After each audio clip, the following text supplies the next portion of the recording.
आजच्या अर्थसंकल्पाविषयीचा जर सारांश मांडायचा म्हटला तर तो सारांश असाच आहे की घालीन लोटांगण वंदीन बिहार, डोळ्यांनी पाहिना आंध्र माझे, दुर्लक्षून राष्ट्र उपेक्षून महाराष्ट्र, सरकार वाचवेन म्हणेन नमो.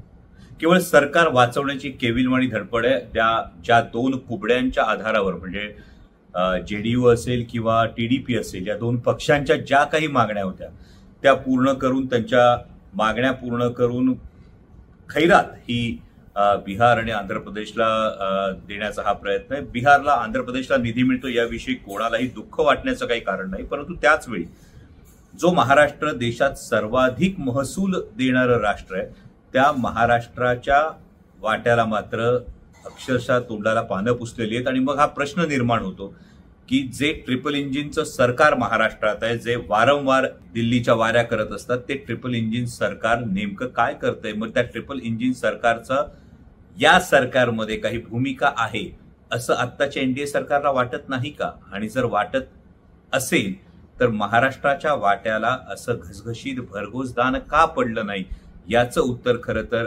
महाराष्ट्रातल्या महायुतीच्या नेत्यांनीही देणं गरजेचं आहे. एकूणच महाराष्ट्राची मोठ्या प्रमाणावर निराशा करणारा हा आजचा अर्थसंकल्प आहे असंच म्हणावं लागेल.